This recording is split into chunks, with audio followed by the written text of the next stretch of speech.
Ya están viendo. Ahí iniciamos la grabación y pues, si quieres de una vez, dame 30 segundos en lo que mando a Facebook. Perfecto, sí, cómo no. Mientras le damos la bienvenida a todos los participantes. Bienvenidos todos, buenas noches a esta segunda parte del Patoli y el Tonalpowali. Como les comentaba Gastón, pues al final parece que más bien va a haber una tercera parte porque la verdad es que la información que voy a presentar está muy interesante y bastante extensa y bueno, si lo pongo completo nos llevaríamos más de 2 horas, entonces mejor lo dejamos para la próxima, la tercera parte. Pero como quiera, hay muchísima información muy valiosa y muy interesante que vamos a revisar el día de hoy. ¿Ahí están viendo mi pantalla ya? Así es, y ya estamos transmitiendo en Facebook, así es. Entonces pues les damos la bienvenida. Un saludo a César, que está desde la Ciudad de México, desde el aeropuerto, aquí también acompañándonos y bueno, saludándolo, deseándole buen viaje. Iniciamos esta transmisión. Muy bien. Bueno, pues de nueva cuenta, buenas noches a todos los participantes en Zoom y en Facebook Live. Gracias Gastón, gracias César. Buen viaje. Y bueno, pues gracias, amigo. En esta ocasión vamos a presentar la segunda parte de esta investigación sobre el Patoli y el Tonalpowali. Entre más le rascamos, pues más datos arroja, más información interesante que sabemos que a ustedes les va a gustar y les va a hacer mucho sentido con todo lo que hemos ido comentando en los últimos meses. Y evidentemente, pues vamos a aprender bastante sobre la cultura del México antiguo, que eso es lo que sabemos que a todos nos interesa. Bien, y para ya no demorar más, vamos a comenzar. Les comentaba la vez anterior, la primera parte trató básicamente de los temas generales del Patoli, qué se dice del Patoli, las fuentes que hablan sobre el Patoli, etcétera, etcétera. En esta ocasión vamos a remontarnos a la historia de la humanidad, la historia de los juegos, y vamos a comparar el Patoli con algunos juegos de otras partes del mundo, para que veamos que las características que tiene el Patoli, tanto como juego, como tablero, y como herramienta de cálculo, no es exclusivo de Mesoamérica. Claro que el Patoli sí es exclusivo de Mesoamérica, pero tiene sus equivalentes en otras partes del mundo. La humanidad a lo largo de su historia pues siempre ha desarrollado este tipo de herramientas. Aquí vemos esta imagen de una...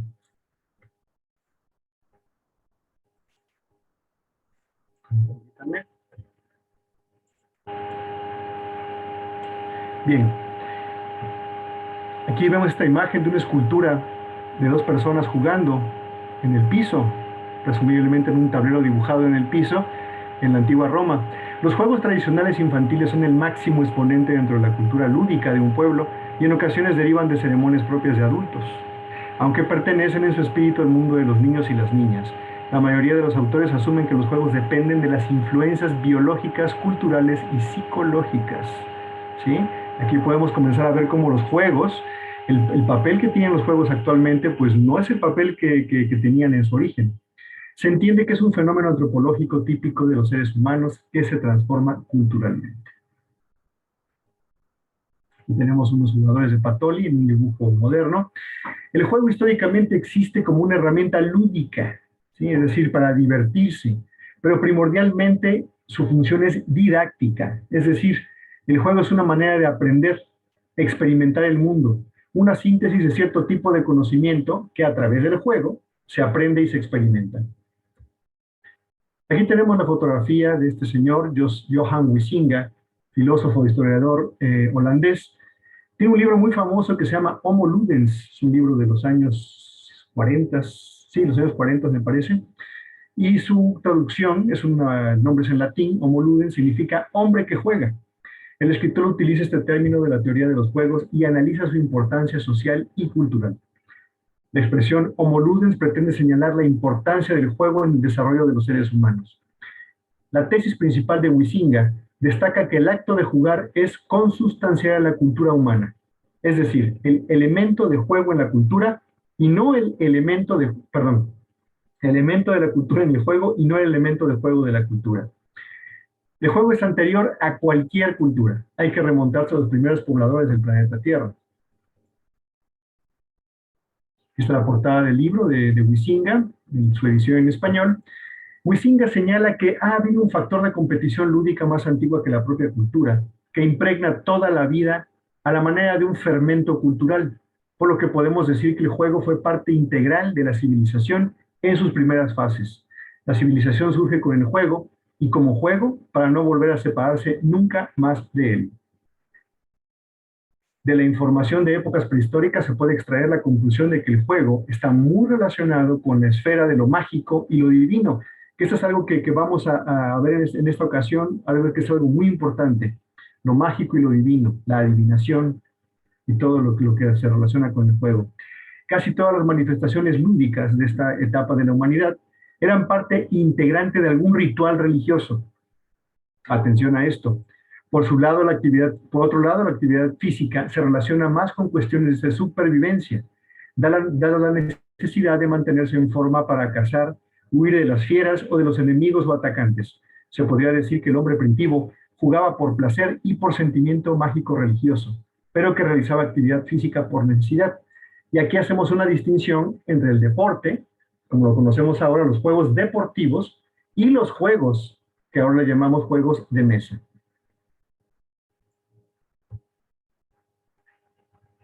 Así nos han llegado hasta la actualidad diversos artilugios y artefactos que los antropólogos han reconocido como lúdicos, pero cuyo origen o función en ocasiones nos es aún desconocida. Y aquí vemos a una imagen de una pintura egipcia donde se ve una persona jugando un juego de mesa, parecido, por cierto, al ajedrez, ¿no? Nos recuerda al ajedrez. Las características comunes de los juegos incluyen incertidumbre del resultado, estado de acuerdo a reglas, competición, tiempo y sitios separados, elementos de ficción, elementos de posibilidad, objetivos prescritos y diversión personal. Esto le es común a todos los juegos en toda la historia de la humanidad, incluso en la actualidad. Los juegos capturan las ideas y cosmovisiones de sus culturas y el pasado. Los juegos eran importantes como eventos culturales y de vinculación social, como herramientas de enseñanza y como marcadores de estatus social. Como pasatiempos de la realeza y la élite, algunos juegos devenían características comunes de la cultura y eran también dados como regalos. Juegos como el Senet, que es un juego egipcio, y el juego de pelota, mesoamericano, a menudo estaban imbuidos de significado religioso, mítico y ritual. Los juegos como Jan Schauper y La Mansión de la Felicidad fueron utilizados para enseñar lecciones espirituales y éticas. Aquí viene el componente que hablábamos de la parte didáctica de los juegos.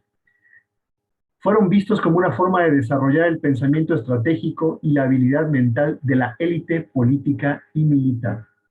No solo de la élite, sino también de las poblaciones en general.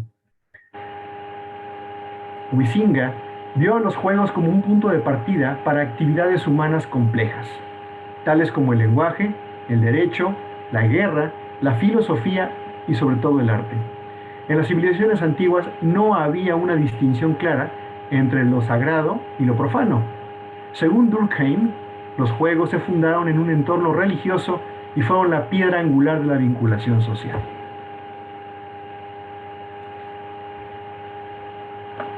Vamos a revisar algunos juegos para que veamos las similitudes que tienen entre sí y sobre todo con el Patoli. Nos remontamos a la antigua Sumeria, que es una de las civilizaciones que sabemos que son de las más remotas, de las que se conoce como más remotas, se reconocen como más remotas. Y aquí tenemos el juego real de Ur. Recordemos que Ur es esta ciudad de la Mesopotamia antigua, de la Sumeria en la antigüedad, de hace prácticamente entre 5 y 6 mil años. El juego real de Ur, o el juego de 20 plazas, estaba jugado con un conjunto de peones en un tablero ricamente decorado y data aproximadamente del 3000 a.C. Ha sido un juego de carrera que empleaba un conjunto de dados, ¿sí? Este juego también era sabido y jugado en Egipto. O sea, recordemos que la tradición sumeria tiene su continuidad o tiene influencia sobre la cultura egipcia. Un tratado babilónico sobre el juego escrito en una tableta de arcilla muestra que el juego tenía un significado astronómico y que también podía usarse para contar la fortuna. Aquí vemos un tablero de los 5 que han sido encontrados por Sir Leonard Woolley en las tumbas reales de Ur, que ahora se encuentran en el Museo Británico.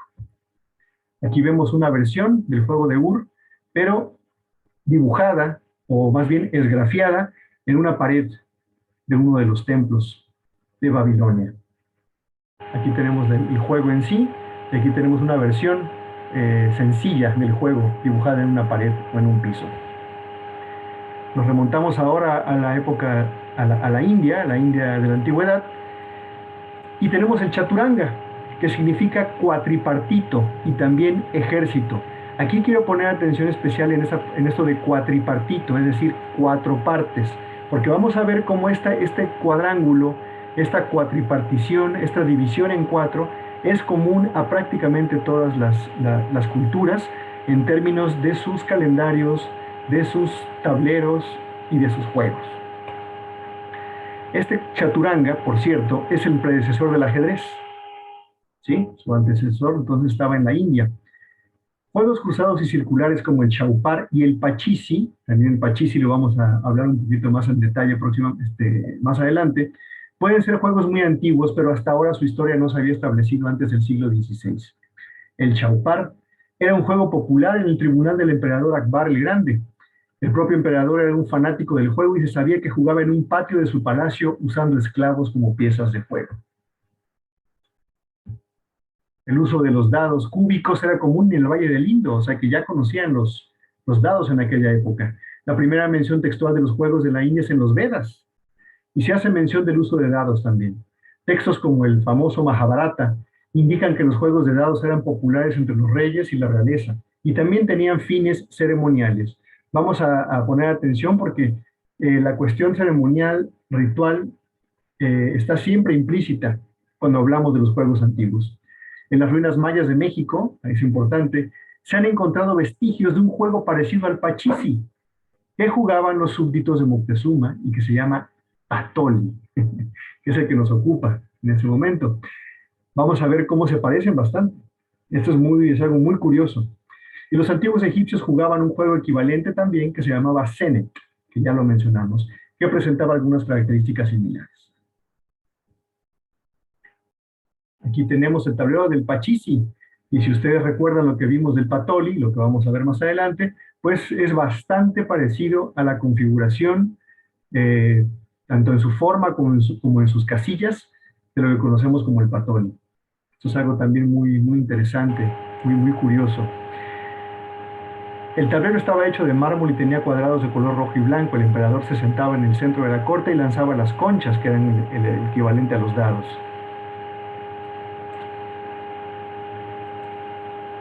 Ese pachisi, como les mencionaba, lo jugaba él en su palacio. En el patio de su palacio tenía, en el patio dibujado, ¿sí?, el tablero, y lo jugaban con personas. En lugar de fichas, jugaban con personas. Es el juego de mesa nacional de la India y Pakistán, descendiente del juego de chaupar, como ya mencioné, o de creación cercana a la época del mencionado chaupar. En los lugares de Pravagraj y Agra, en la India, se encuentran palacios que servían como tableros gigantes de chaupar para el emperador indio Akbar I. Y ahí vemos precisamente una foto actual de uno de esos palacios con el juego dibujado en el piso. Este juego de pachisi, que ya vimos que tiene su origen en la India y Pakistán, lo que es ahora la India y Pakistán, derivó en el famoso parchís. No sé si ustedes lo conozcan, yo lo jugaba de niño, y este parchís fue creado en el siglo XVI. Curioso, ¿no? Siglo XVI. Siempre sale a relucir el siglo XVI. Es un juego de mesa derivado del pachisi, como mencionábamos, y muy similar a otro que se llama ludo. También tiene el nombre de parqués o parcheesi, y es muy popular actualmente en España y Latinoamérica. El nombre de parchís proviene de la palabra pasisi, que significa 25 en hindi. Vamos a ver cómo aquí de nueva cuenta vamos a notar cómo el nombre de los juegos, su función tiene que ver con lo numerológico, con la numerología y con las cuentas, ¿sí? Aquí entonces pasishi significaba 25 en el idioma hindi, ya que 25 era el máximo resultado posible que se podía obtener al lanzar las conchas que hacían las veces de dados, ¿sí? Y aquí vemos el tablero del parchís actual, que está formado por 100 casillas y 4 casas. De nueva cuenta, al igual que otros juegos que ya vimos, ¿sí? Como el Senet y el Pachisi, pues también se parecen gráficamente a Juego del Patoli. El tablero actual con forma de cruz es tan solo una representación del original, que no fue otro que el jardín del emperador Akbar el Grande, como ya mencionamos. El centro del tablero representa el trono en el que se colocaba el emperador en el centro del patio. Por su parte, todas las fichas eran las muchachas indias más bellas que se movían de casilla en casilla y se disputaban el honor de jugar para el emperador. Los dados que decidían la suerte de los particulares consistían en cauríes o conchas de moluscos. Entonces vamos a ver cómo los juegos tenían este componente no solamente simbólico, ritual, religioso, sino también era algo ritualmente importante, ¿sí? Vamos a pasar a Egipto, y aquí tenemos el Senet, que es un juego de mesa ideado en el antiguo Egipto. Se trata de uno de los juegos de mesa más antiguos que se conocen. Tutankamón tenía 4 Senets en su tumba para jugar durante la eternidad. Señediem aparece junto a su esposa Iniferti, jugando al Senet en su tumba. Este juego se consideraba una referencia al sortilegio 17 del Libro de los Muertos, ¿sí? De nueva cuenta la vinculación con la parte esotérica de las culturas, ya que representaba el juicio de Osiris. Recordemos que el juicio de Osiris era quien determinaba si el alma de la persona entraba o no, ¿sí? El muerto. La victoria del difunto y su entrada en el Naduat. Incluso hay arqueólogos que afirman que tenía un cierto carácter mágico y simbólico. Los egipcios creían que debían enfrentarse a alguna deidad, jugando al mismo en su tránsito hacia el más allá, teniendo mucho que ver con el resultado de la partida, con su destino en el mismo. De nueva cuenta, esta alusión al destino en relación con el juego. Recordemos que al Patoli también se le llama el juego de la vida o el juego de los destinos. Aquí tenemos una imagen de la reina egipcia Nefertari jugando al Senet en su tumba. Es una tumba del siglo XIII a.C. Pasamos a China y aquí vemos un juego muy famoso que se llama Go. No era el único que se jugaba en la China de aquella época, pero era el más famoso. La referencia escrita más antigua que se conoce del juego Go, ¿sí? Es el Suo Xuan, que es un tratado del siglo IV a.C. Y también se le menciona a este juego en el libro 17 de las Analectas de Confucio. La leyenda oficial atribuye el origen de la Weiqi, que era otro nombre del Go, al emperador Yao, quien solicitó a su consejero Shun, y eso es importante, que diseñara un juego que enseñara disciplina, concentración y equilibrio a su hijo Dashu. ¿Sí? Aquí está el componente no solamente lúdico, sino aleccionador y también didáctico de los juegos.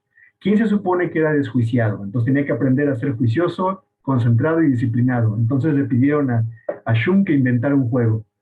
Otras teorías sugieren que el juego fue inventado por generales y jefes del ejército chino, quienes usaban piedras para señalar posiciones de ataque en los mapas, o que los elementos usados actualmente para el juego fueron alguna vez usados para realizar lecturas de la suerte, ¿sí? Es decir, tenían un componente y una utilidad, aparte de lúdica, un componente mántico y de adivinación, que es uno de los que más vamos a hablar en esta ocasión.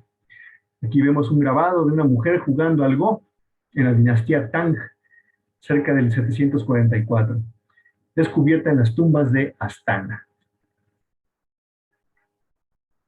Seguimos en China, y ahora el Go era considerado uno de, fíjense qué importante culturalmente y desde el punto de vista cultural y de la civilización china, era tan importante los juegos, y particularmente este, que era considerado una de las 4 artes tradicionales de los eruditos chinos, ¿sí?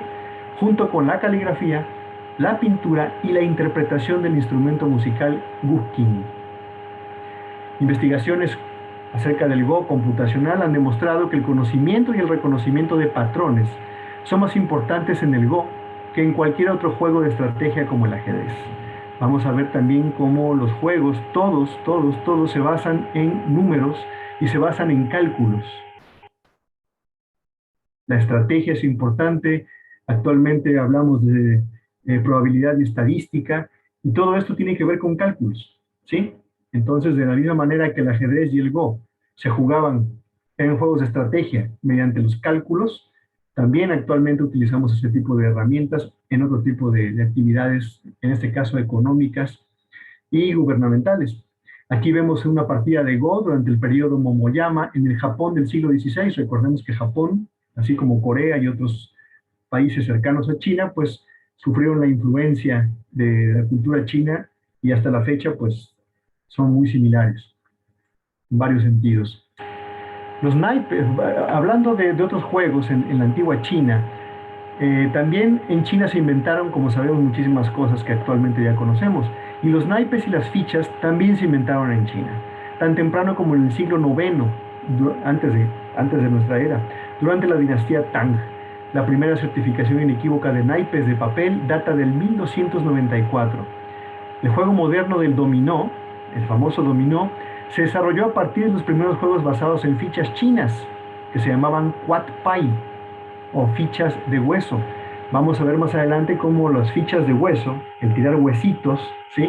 También es un componente muy presente en varias culturas, sobre todo también la cultura mesoamericana, las culturas mesoamericanas antiguas.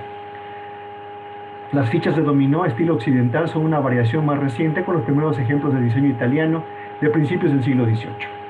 El moderno juego de fichas Mahjong, que es un juego chino muy famoso actualmente, está basado en juegos chinos más antiguos como el Kanju, el Penju y el Shihu.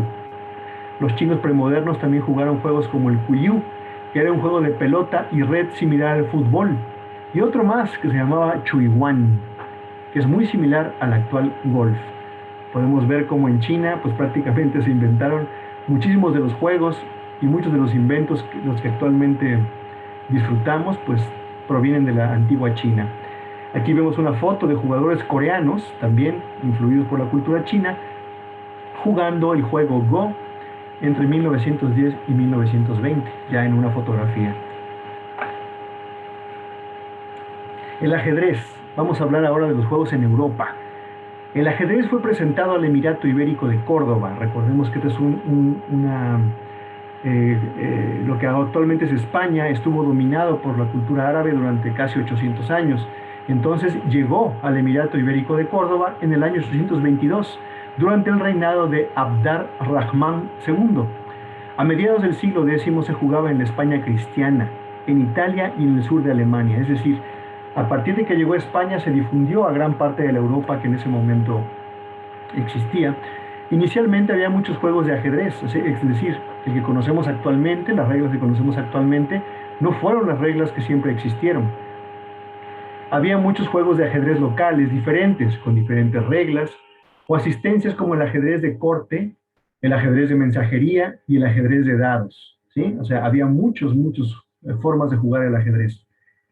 Hay un libro que se llama Axedrex, Dados e Tablas, que significa el libro del ajedrez, dados y mesas, traducido del español antiguo.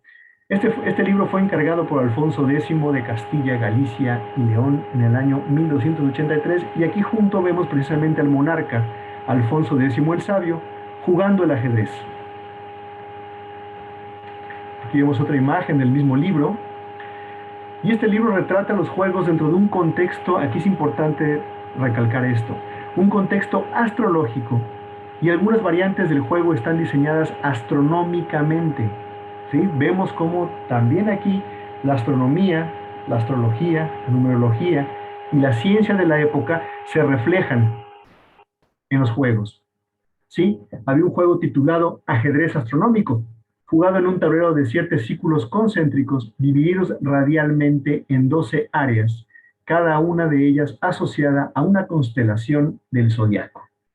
El simbolismo indica que estos juegos tenían un significado metafísico, ¿sí? El ajedrez también fue utilizado para enseñar lecciones sociales y morales, como ya vimos, también tiene su parte didáctica, por el fraile dominico Jacobus de Sesolis, en su Liber de Moribus Hominum et Officiis Nobilium Super Ludo Scacorum. Espero haberlo pronunciado bien. Libro de las costumbres de los hombres y los deberes de los nobles, o el libro del ajedrez, publicado en el año 1300.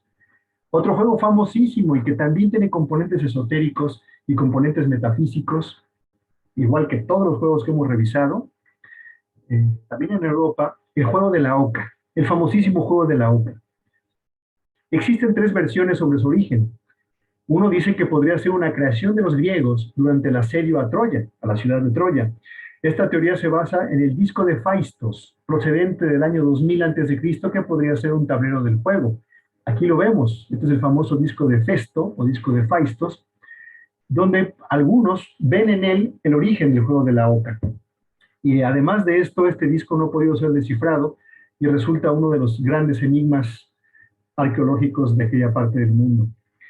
Otros más piensan que el juego de la oca nació en Florencia, en la Florencia de los Medici, y que luego se extendió por las cortes de Europa. Otros más, la última teoría, afirma que lo crearon los templarios, los caballeros templarios, en el siglo XII, inspirándose en el Camino de Santiago. Es decir, que tenía un componente de iniciático. Sabemos que el Camino de Santiago era un recorrido iniciático y se supone que el juego de la oca replicaba este recorrido iniciático, pero en una forma de tablero. También se relaciona con los buenos constructores en la época de Alfonso I el Batallador, de la misma época. Las ocas, sabemos que las ocas son unos patos, unos gansos grandotes, simbolizan la sabiduría que se pretende, adquirir durante el viaje. O sea, el recorrido no es un recorrido común y corriente, es un recorrido, como les decía, iniciático, donde vas tú a aprender cosas. Y las ocas se encuentran ubicadas en las casillas 5, 9, 14, 18, 23, 27, 32, 36, 41, 45, 50, 54 y 59. Es decir, están distribuidas, y aquí quiero hacer énfasis en esto, están distribuidas las ocas cada 5 y cada 4 casillas, lo que nos da un resultado de 9. Esto es importante que lo recordemos porque más adelante vamos a ver cómo el 5 y el 4 también resultan muy importantes en el patrón. Esto representa el final y el comienzo de un nuevo ciclo de aprendizaje hasta llegar a la gran oca en la casilla 63, que es la casilla final. Además, estas aves se encuentran representadas en ermitas, en iglesias, en catedrales, en puentes y en castillos a lo largo del Camino de Santiago, sin mencionar todas las regiones por las que pasa el camino: los ríos Oca, el valle Oca, los nanclares de la Oca, Villafranca de la Oca, Ocón y Puerto de Oca. O sea, había muchas ideas y muchos conceptos alrededor de la Oca, ¿sí? Aquí no podemos abundar en el juego de la oca en este momento, que es interesantísimo lo que se dice de él, pero bueno, aquí les voy a poner los datos más interesantes para que vayamos ubicándonos y relacionando toda esta información, no solo con el Patoli, sino con todas las culturas del mundo. Y bueno, esta breve revisión de los juegos alrededor del mundo, en África, en Asia, en la Europa antigua, pues ahora sí vamos a pasar al Patoli. Y vamos a hablar un poco de la adivinación.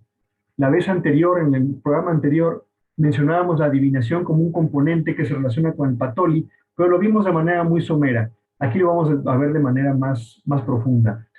Es muy importante porque cuando aprendamos a jugar el Patoli, vamos a ver todo lo que está en juego a la hora de, valga la redundancia, jugarlo. Debido a que era necesario consignar las observaciones y sus fechas, los comienzos de la astronomía se dieron a la par de la invención de la escritura.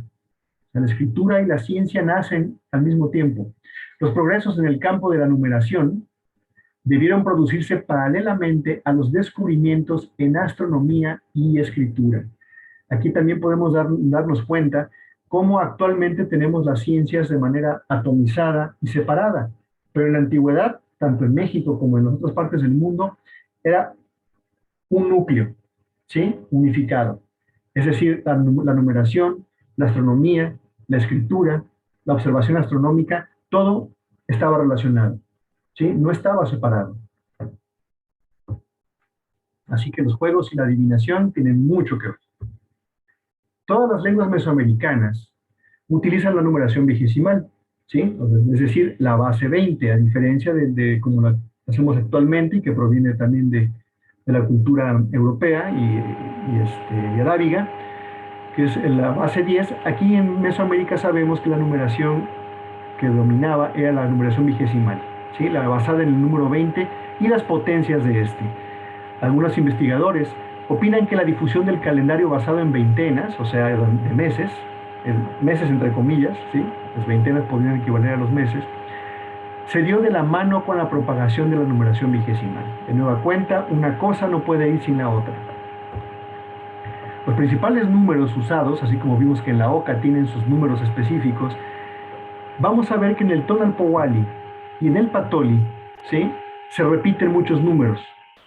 Los principales números usados en los calendarios mexicas y mayas y de toda Mesoamérica pueden resumirse en la lista siguiente: el 4, el 5, el 13, el 18, el 20, el 52, el 65, el 73, el 104, el 117, el 146, el 173, el 260, el 365, 377, 584, 780 y el 819. Todos estos números, si ustedes son seguidores de los jueves calendáricos, seguramente saben y recuerdan que hemos mencionado en numerosas ocasiones los ciclos y las cuentas que se van haciendo y se van entrelazando en relación con estos números, que si los observamos nos podrían parecer muy aleatorios, pero sabemos que tienen su lógica si conocemos la base de los conceptos numerológicos del México antiguo. Esta lista proporciona de menor a mayor números derivados tanto de la observación de los ritmos astronómicos como de las relaciones entre los ciclos naturales. Vamos a ver cómo hay números que emanan de la observación directa, ¿sí?, de los cálculos de la observación directa de los astros, y otros números que se derivan de las cuentas que se hacen a partir de esos primeros números. Los números producto de la observación astronómica. Aquí vamos a ver los primeros números. Los pueblos mesoamericanos jamás recurrieron a las fracciones ni a los números decimales. Y yo creo que ese es un concepto que causa bastante confusión y nos cuesta trabajo como personas que aprendimos con una base decimal y hacer matemáticas con fracciones. Nos cuesta trabajo pensar que existían otro tipo de cálculos matemáticos que no obedecían y que no utilizaban fracciones. Los mesoamericanos buscaban el mínimo múltiplo, ¿sí?, entre dos o varios ciclos cronológicos, es decir, conocían todos los ciclos y buscaban la relación entre ellos. La suma y la resta, combinadas con sus observaciones astronómicas, les bastaron para realizar cálculos sofisticados, ¿sí? No desdeñemos esta cuestión, ya que a veces se piensa que como no conocían las fracciones y como no tenían las herramientas que tuvieron en Europa, pues que era una numerología, una matemática inferior, todo lo contrario. Los sabios mesoamericanos fueron afinando sus cálculos a lo largo de por lo menos 2 milenios, y aquí pienso que más bien se queda corto, mediante transmisión directa y acumulación de conocimientos, ¿sí?, porque era de tradición, de boca en boca, de maestro a alumno, de padres a hijos, como todo lo que se enseña mediante la tradición oral. Los números derivados de la observación astronómica son específicamente, es decir, los números que sí podemos relacionar directamente con la observación astronómica y con números que emanan de los ciclos astronómicos son el 4, el 5, el 117, el 365, el 377, el 584 y el 780.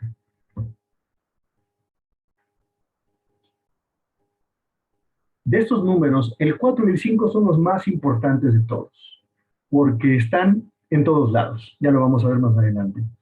El 4 y el 5 se refiere a la observación de la salida y la puesta del sol en el horizonte, en los solsticios. Es decir, los solsticios y los equinoccios nos marcan un cuadrángulo, nos marcan un cuadro en el que se inscribe toda la realidad mesoamericana. Los puntos solsticiales son 4 y un quinto lugar que es el central, que corresponde al observador. O sea, por eso el 4 y el 5 siempre van de la mano. El periodo sinódico de Mercurio, hablando de los otros números que vimos que se relacionan directamente con los astros, el ciclo sinódico de Mercurio es de 117 días. El año trópico, ¿sí?, el año trópico, es decir, las vueltas que da el Sol con relación a la Tierra, es de 365 días, aproximadamente, porque sabemos que hay un desfase, hay una pequeña fracción que es la que causa los ajustes que ya hemos visto en otros programas en este canal. El periodo sinódico de Saturno es de 377 días y el ciclo venusino, que es uno de los más importantes y de los que más hemos hablado en estos programas, es de 584 días, ¿sí? Y adicionalmente el de Marte, que también se ha mencionado, es de 780. Todos estos números estaban relacionados y se podían combinar entre sí para crear otros números distintos. Los números derivados de estos cálculos, ¿sí? Estos son números que ya derivan de cuentas hechas con los números anteriores. Los demás números de la lista se derivan de estos cálculos. Y en este caso estamos hablando del número 13, el número 18, el 20, el 52, el 65, el 73, el 104, 173 y el 260. Aquí ya vemos los números más importantes y más conocidos. La base de todas las cuentas radica en el 260. ¿Le suena? Entonces, Powali. El cual a su vez es múltiplo de 13. De manera que el número 13 es el verdadero denominador común de todos los ciclos. Aquí lo hemos mencionado también bastante ya en otros programas. Es la base de todos los números destinados a establecer una correspondencia entre los ciclos naturales. Y ahí se encuentra el 13, siempre, siempre presente, como un número que nosotros también lo hemos descubierto, que también emana de los números venusinos. Y el número 13 siempre lo vamos a encontrar ya sea multiplicado o sumado, pero siempre va a estar presente el 13. De aquí se deriva la importancia que hemos descubierto que tienen las trecenas, que sabemos que es uno de los ciclos más importantes, o si, más bien el más importante cuando hablamos de las cuentas y los calendarios del México antiguo. Y aquí tenemos la portada del libro de nuestro compañero y colaborador César Morlán, Trecenas, los ladrillos del tiempo. Los más recientes descubrimientos en arqueoastronomía demuestran sin lugar a dudas que con el calendario de horizonte, es decir, con la pura observación de los pasos cenitales, los antiguos mexicanos poseían medios perfectamente confiables para establecer con una precisión de un día un eventual desfase de su calendario. Así que entonces no necesitaban las fracciones, no necesitaban las herramientas que se desarrollaron en otras partes del mundo para llevar a cabo sus cálculos. Ellos habían desarrollado su propia manera de observar, de conocer y de dominar estos ciclos. El problema no consiste entonces en determinar si eran capaces de calcular la duración exacta del año trópico, sino más bien en saber si ajustaban su calendario anual al ciclo natural y de qué forma. Y de esto, bueno, pues aquí el compañero César nos podría dar una explicación más amplia, bueno, pero ahorita sabemos que viene volando de la Ciudad de México a Tijuana y bueno, pues no puede comentar este punto, pero ya lo hemos comentado en bastantes ocasiones anteriormente. Las investigaciones en torno a la orientación de las ciudades prehispánicas, es decir, de los basamentos y de las famosas pirámides en los sitios arqueológicos, han arrojado nuevos datos acerca de la precisión de las observaciones astronómicas. Pero ninguna prueba definitiva se ha dado a favor de uno u otro método de ajuste propuesto.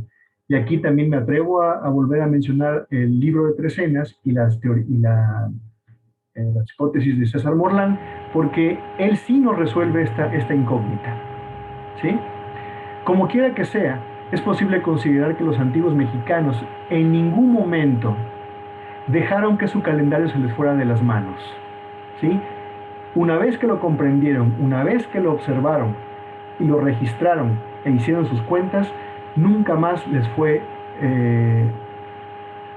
nunca más lo dejaron de llevar, y más bien lo que iban haciendo era ajustando, corrigiendo y en un momento dado ampliando la información y cada vez incorporaban más cuentas y más números y más planetas a la calendárica y a la aritmética que hacían. De una u otra manera inventaron un método, o más probablemente varios métodos para realizar estos ajustes, por lo que sabemos que entonces no necesitaban del bisiesto ni de ninguno de estos artilugios de los que ahora algunos investigadores dicen que tenía que existir para que los mexicanos pudieran llevar a cabo sus cuentas. Ya hemos visto que esto no es así. Tlapohua y adivinación. Tlapohua, esta raíz, esta palabra que está escrita en náhuatl, que se ha traducido como contar, y que esto es acotarlo y limitar mucho su significado, era el término genérico que se refiere a la adivinación. Así que Tlapohua, es decir, el conteo, el raconto, también está relacionado con la adivinación indisolublemente. Es curioso esto.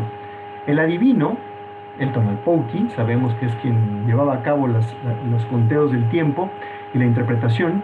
Este adivino no solo contaba días, ¿sí? No solamente hacía eso. Así quiere decir que el Tonalpouki, el contador de días, también es reducir su función a una cosa muy mínima en la que perdemos mucha información que está implícita en la función de estos personajes. La íntima relación entre las cuentas y el porvenir, característica de la adivinación, también se encontraba presente en el juego. ¿Sí? Caemos de nuevo al juego. Una actividad muy apreciada por los antiguos mexicanos que podía conducir a la victoria y la vida o al fracaso y la muerte. Así que la Tlapohua, adivinación, juego y adivinación, juego y porvenir, de nueva cuenta, sabemos y vemos cómo están relacionados íntimamente.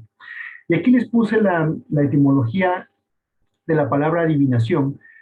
Yo lo he mencionado varias veces ya en estos programas también, porque me parece muy importante que eh, cambiemos la percepción que tenemos de esta palabra, porque nos estamos perdiendo de una gran cantidad de conocimiento al considerar que la adivinación es una cuestión de azar y cuestión de adivinar así por como atinarle a algo, ¿no? No es así. La palabra adivinación viene del latín adivinatio y significa acción y efecto de predecir el futuro. Los componentes léxicos son ad, que quiere decir hacia, y divus, que quiere decir Dios, más el sufijo ar. O sea, entonces adivinación quiere decir que nos estamos acercando a lo divino y sabemos que en lo divino radica el conocimiento. ¿Qué quiere decir esto? Que si nosotros aprendemos a contar y a ver lo que se mueve de arriba y lo relacionamos, el conocimiento de esos movimientos y de esa naturaleza nos va a dar la posibilidad de acercarnos a la divinidad, es decir, de adivinar. Ya vimos que entonces no se trata de atinarle algo, ¿sí? Se trata de calcular, de contar. Entonces, tiene que ver más con una ciencia que con una cuestión mágica. Tlapohua, adivinación. La adivinación permea la totalidad de la vida religiosa y se encuentra indisolublemente apegada a los rituales. Según el antropólogo británico Hockart, él dice que se puede considerar el ritual como un recurso a escala social para actuar sobre la realidad. Muy importante, obtener la vida y todo lo relacionado con ella, es decir, la salud, la fertilidad, la riqueza. Otros autores, Evans Pritchard y Mary Douglas, dicen que toda sociedad busca antes que nada protegerse contra los riesgos y en caso de fracaso, imputarle la desgracia a alguien, es decir, señalar un responsable. Así, todos los rituales constituyen un sistema de prevención de riesgos y también de reparación de daños.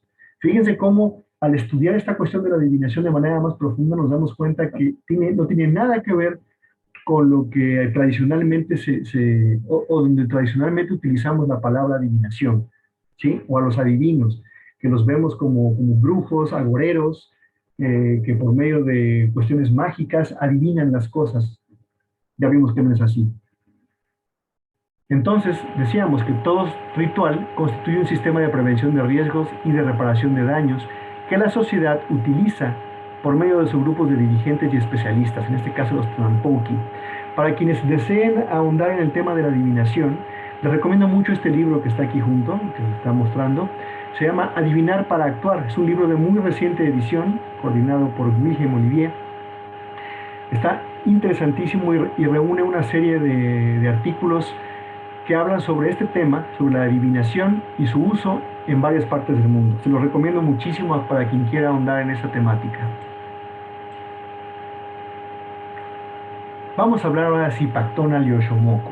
Estos dos personajes míticos, que sabemos que son el equivalente mundano, el equivalente humano, de la pareja creadora de Tonacatecutli y Tonacacíhuatl, de Ometecutli y Omecíhuatl, su contraparte humana, en la parte mítica, son Zipactónal y Oxomoco. Aquí los vemos en la lámina 20 del Códice Borbónico, perdón, la lámina 19 del Códice Borbónico. Sí. Las prácticas adivinatorias acompañaban todas las ceremonias. ¿Sí? No había adivinación que no fuera seguida de rituales, ni ritual que no comportara una parte adivinatoria. Los calendarios eran la incumbencia de Zipactónal. Aquí lo vemos a Zipactónal, ¿sí? Con un incensario quemando, con su glifo que le da el nombre, Zipactónal, y con un copal chiquipili y un punzón ritual de hueso, ¿sí? Todos estos elementos de los, tanto de los sacerdotes como de los tonalpouquis. Entonces, Oxomoco representaba esa parte calendárica, esa parte la representaba Oxomoco. Perdón, Zipactónal, discúlpame, Zipactónal. Y Oxomoco, que es la mujer que está aquí junto, a ella le fue dado el don de adivinar y de curar lanzando granos de maíz. ¿Sí? O sea, vemos cómo aquí las dos componentes de la adivinación y de los rituales están separados en esas dos figuras. Zipactónal y Oxomoco, hombre y mujer, ambos personajes míticos, insisto, humanos, equivalentes y contraparte humana de de Tonacatecutli o Tonacacíhuatl o Ometecutli o Omecíhuatl, según lo queramos ver. Estos y otros procedimientos, ¿sí? Tanto la consulta de los calendarios y el don de adivinar por medio de los granos de maíz, son procedimientos que recurrían a la medición y a los números.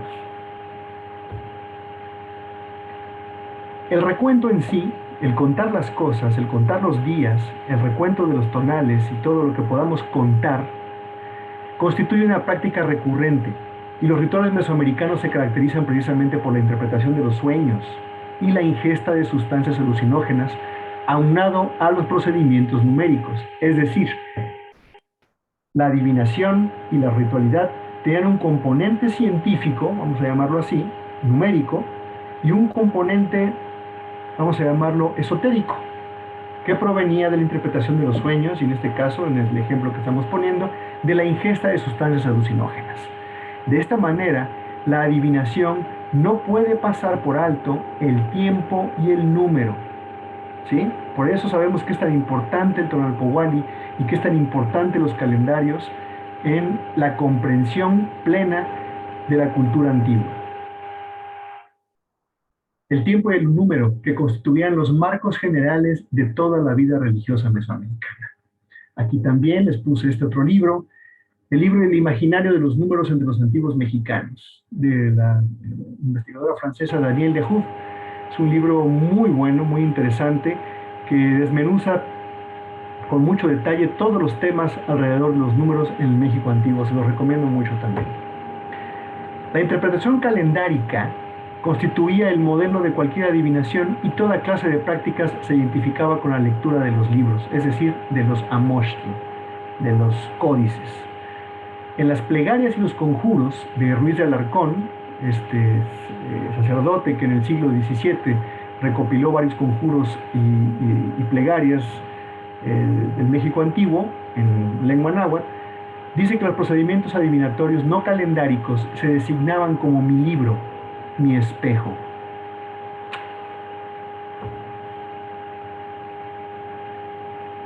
La adivinación mediante operaciones matemáticas. Entonces ya vimos que la adivinación no tiene que ver con magia, en el sentido moderno de la palabra. Tiene que ver con cálculos, tiene que ver con matemáticas. Los adivinos acostumbraban relacionar entre sí los días de nacimiento, signo y numeral de los futuros esposos. Hemos visto en otras ocasiones estas láminas que en el Códice Laúd, el Códice Feyerabad-Mayer y el Códice Borgia nos muestran la probabilidad que tiene una pareja de funcionar o de no funcionar, según la suma de sus tonales. Aquí vemos un ejemplo del Códice Borgia, donde vemos una persona al que el hombre, el que está del lado izquierdo con pintado de rojo con un tocado de águila, tiene el número 10 y la mujer del otro lado, ¿sí? Tiene el número 5. Entonces, esta cuenta, esta suma del 10 y del 5 nos podían dar un resultado positivo o no tan positivo según esta cuenta. ¿Cómo lo determinaban? Bueno, pues los malos pronósticos se obtenían con los números pares, es decir, si la cuenta de los tonales de los que se iban a casar daban un número par, se consideraba que no era muy bueno que se casaran, ¿sí?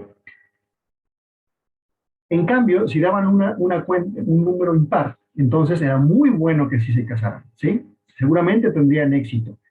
Pero si además este número impar era un número primo, era aún mejor. O sea, si era un número primo, era lo máximo a lo que podían aspirar, el máximo augurio positivo para su matrimonio. Motolinía refiere que para designar la fecha más propicia de la entronización de los gobernantes, se utilizaba el coeficiente numérico del día de nacimiento de este personaje, del gobernante, y el coeficiente del día de la ceremonia en la que se iba a llevar a cabo. Entonces, esta suma, al igual que con los matrimonios, tenía que arrojar un número impar para considerarse que era un excelente día para llevar a cabo la entronización de este dirigente, de ese Tlatoani. La adivinación y el juego, de nueva cuenta en Mesoamérica, mantienen un estrecho vínculo con el porvenir. La adivinación nunca prosiguió el fin de revelar un futuro ya escrito. Esto es bien importante también saberlo, entenderlo, y nos va a cambiar radicalmente la idea que tenemos de la adivinación y sobre todo de cómo funcionaban los calendarios en México antiguo, los almanaques, y todo el Powali y todas las variantes que podemos conocer. Es decir, repito, la adivinación nunca prosiguió el fin de revelar un futuro ya escrito. ¿Sí? El futuro no estaba determinado, no había un determinismo como tal. Al contrario, esta adivinación, estas operaciones matemáticas, nos proveen los medios para actuar sobre el porvenir, transformarlo y modelarlo, porque pone en evidencia los riesgos y las oportunidades, los influjos y las divinidades que es preciso saber manipular. Así que hay un gran conocimiento alrededor de todo esto, que quienes lo conocían, quienes lo manejaban, evidentemente podrían influir en el futuro de las personas y de las sociedades. Así de importante y de grande es esta cuestión. Además, la adivinación y el juego poseen un procedimiento común, el uso del calendario. Así que el calendario está a medio camino, ¿sí? Se encuentra en medio de la adivinación y de los juegos. Cuando el ciclo de los 260 días provee el marco para el encuentro conflictivo entre dos grupos de jugadores, hablando específicamente del Patoli en este caso, vemos que hay consecuencias inmediatas, ¿sí? Consecuencias más inmediatas que en una consulta adivinatoria. ¿Qué quiere decir esto? En una consulta adivinatoria, el Tonalpouki hacía cálculos, ¿sí? Combinaba un poco de adivinación con un poco de medición para dar un consejo, para dar un resultado. En cambio, en el Patoli todo sucedía de manera inmediata, ¿sí? Al tirar las cañas o los frijolitos. Pero de igual manera, ya sea inmediato o más complejo, el resultado se podía obtener. Una de las formas en las que se nos presentan estos formatos de presentar el calendario y los métodos adivinatorios son los cosmogramas. Los cosmogramas, como sabemos, son una manera gráfica de representar el orden del universo. ¿Sí? En este caso estamos hablando del universo mesoamericano. Los pueblos mesoamericanos acostumbraban a representar sus calendarios en forma geométrica. Varias de estas representaciones se inscriben en un cosmograma, periodos que no se relacionan con los movimientos observables. ¿Sí? Recordemos que hay números que emanan de la observación astronómica y números que se calculan a partir de esos otros números. Es decir, no se relacionan con los movimientos observables del Sol. Por ejemplo, los 260 días del Tonalpouali y los 52 años del Xunelpili o Xumolpili no son números que emanen de la observación directa, son números calculados a partir de los números de la observación.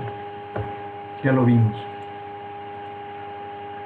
Aquí vemos más de cerca esta esta representación en el libro de Fray Diego Durán, donde si lo observamos con detenimiento, contiene los elementos, los colores, los rumbos y también los cargadores de los años, al igual que en el Patoli. Entonces pienso que de alguna manera este diagrama, este tablero, esta imagen, tiene mucho que ver también con el Patoli y con las herramientas que se derivan del calendario y que ocupan los mismos números y los mismos recursos visuales. Ya hablamos del cuadrilátero. Hablamos que el cuadrilátero se forma con los extremos de los solsticios y los equinoccios para formar un cuadro imaginario que nos hace pensar en que eso es en donde se inscribe la vida de las personas, ¿sí? El mundo, el universo en el que vivían los mesoamericanos estaba delimitado por los equinoccios y por los solsticios, formando un cuadrilátero, o el quincunce, que ya involucra los 4 puntos, los 4 rumbos, más el centro. Aquí vemos unas imágenes, 3 imágenes, hay muchísimos ejemplos, aquí les puse 3 nada más, de el quincunce, el famoso quincunce. Todo ciclo temporal podría presentarse mediante un cuadrilátero, o el quincunce, el 4 o el 5. Recuerden que ya lo mencionamos anteriormente, y no solamente en Mesoamérica, lo mencionamos también con relación en Asia y en Europa. Al brindar un instrumento capaz de recibir y configurar otro tipo de datos. De esta manera, estos cosmogramas, estas imágenes, estos diagramas, adquirían el estatus de una forma simbólica, es decir, se elevaban por encima de cualquier tipo de dibujo o de arte para constituir una forma simbólica, con un significado poderosísimo.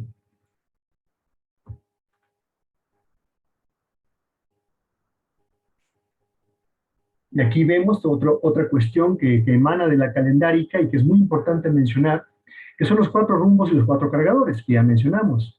Vimos cómo en el ejemplo de Fray Diego Durán, en el diagrama de Fray Diego Durán, estaban los 4 rumbos, el sol en el centro y los cargadores de los años. Bueno, pues entonces el Patoli también utiliza los cargadores de los años. Acatl, carrizo, Tecpatl, pedernal, Cali, casa y Toshki, conejo. Sabemos que son los cargadores. Los nombres de todos los años, los nombres de los Shiwit, del año de 365 días, siempre va a llevar uno de estos 4 cargadores como nombre. Acatl, Tecpatl, Cali y Toshki. ¿Sí? También un dato importante es que el sentido de la lectura en todos estos cosmogramas y en todos estos diagramas, ya sea tableros de juego, calendarios o almanaques que emanan del trono de Powali, siempre su lectura es en el sentido contrario a las manecillas del reloj, porque así es como era el seguimiento que ellos daban a los astros y al sol en el firmamento. La mecánica calendárica basada en la articulación de los ciclos, es decir, todos los ciclos ya descifrados, se articulan, ¿sí? Se amalgaman y sabemos que forman un núcleo. Se halla en el fundamento de las representaciones y prácticas adivinatorias y rituales, nuevamente. Rige ante todo una visión del mundo caracterizada por la indisoluble unión entre el tiempo y el espacio. Aquí de nueva cuenta me remito a las palabras de César Morlán. Él siempre nos hace mucho hincapié en que no podemos, a diferencia de la ciencia o de los conceptos occidentales, aquí no podemos dividir el tiempo y el espacio. Son 2 cosas que siempre van unidas. No podemos concebir uno sin el otro. Y está mostrado esta cuestión en toda la iconografía y en toda la calendárica antigua. De nueva cuenta, el cuadrilátero como cosmograma, aquí vemos el ejemplo que les mencionaba hace rato, cómo los equinoccios y los solsticios nos marcan los 4 límites de la realidad, los 4 límites del universo.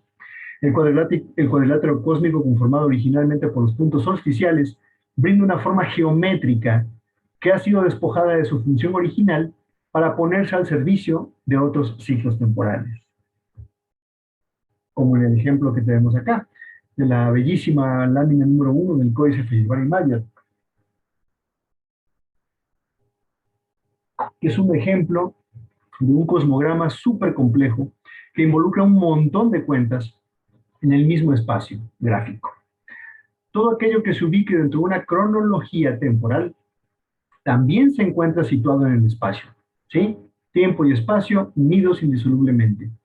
El cuadrilátero, como lo vemos acá en pantalla, constituye una especie de diagrama comodín que puede recibir cualquier duración y conferirle una orientación espacial. Es decir, ellos encontraron, al igual que otras culturas del mundo, que en el número 4 y el 5 podían ellos prácticamente poner cualquier tipo de conteo, cualquier tipo de registro, cualquier tipo de duración temporal, la podían registrar y representar a través del cuadrilátero, del 4 y del 5.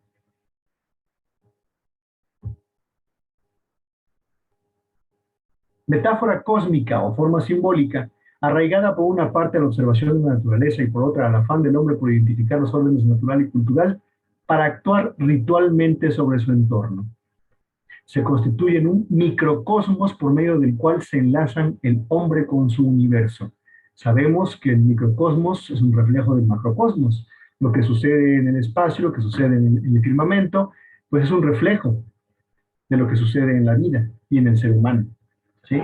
También es un concepto que no solo lo tenían los mesoamericanos, sino también bastantes culturas, prácticamente todas, alrededor del mundo.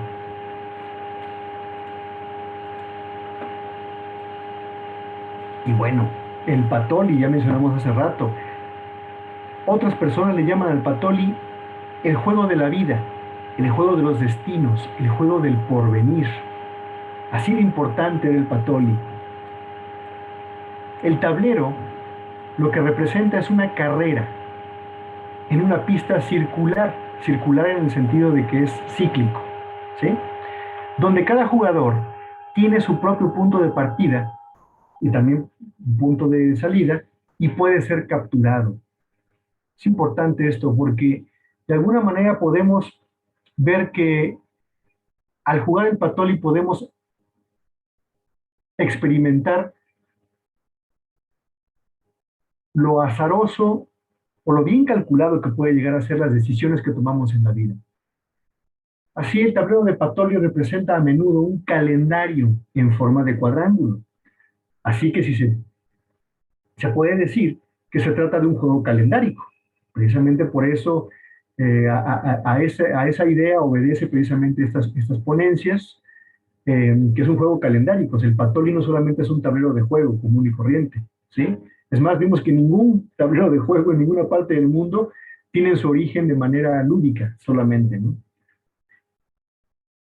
Es un juego calendárico ya que sus tableros constituyen un cosmograma, es decir, una figura que nos evoca el universo y también evoca el espacio y tiempo.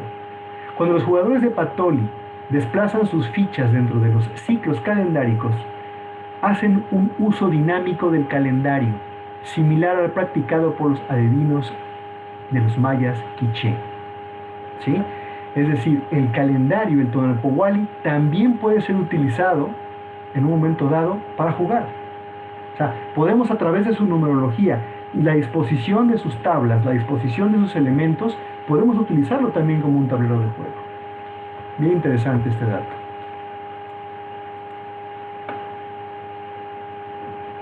Aquí importantísimo, las regencias, es decir, qué es lo que rige el calendario, qué es lo que rige las potencias, qué es lo que rige el tiempo y el espacio. Vamos a hablar de la astrología y sus regencias. La astrología europea, que es la que más conocemos, estaba centrada en los astros, ¿sí? La astrología mexicana, en cambio, se presentaba como el conocimiento de los dioses regentes. ¿Qué quiere decir? Que de un lado, la astrología europea toma en cuenta los astros simplemente y las constelaciones en el cielo, pero acá en México, nuestra astrología, por llamarlo de esa manera, tiene que ver con las deidades, con las potencias, con las energías, con los dioses, que los vemos en numerosos lugares, tanto en los códices como en las piedras, como en los basamentos. Más allá de que podamos estar o no de acuerdo con la nomenclatura de dioses, deidades, potencias, energías, sabemos que era lo que regía los calendarios, era lo que regía la vida de las personas. Según Mark Eisinger, el Tonalpohualli se encontraba en la encrucijada de dos fenómenos: la circularidad del tiempo, es decir, la ciclicidad, y la reacción de los dioses. Es decir, por un lado había un componente estático, permanente, circular, cíclico, y por el otro lado, la reacción de los dioses, es decir, la influencia de cada uno de estos dioses en esa circularidad y en esa ciclicidad. Los dioses que encarnaban potencias indispensables para toda la vida, como el fuego, la lluvia, el agua, el nacimiento, la fertilidad, la muerte, etc. Aquí vemos un zodiaco tradicional, un zodiaco europeo.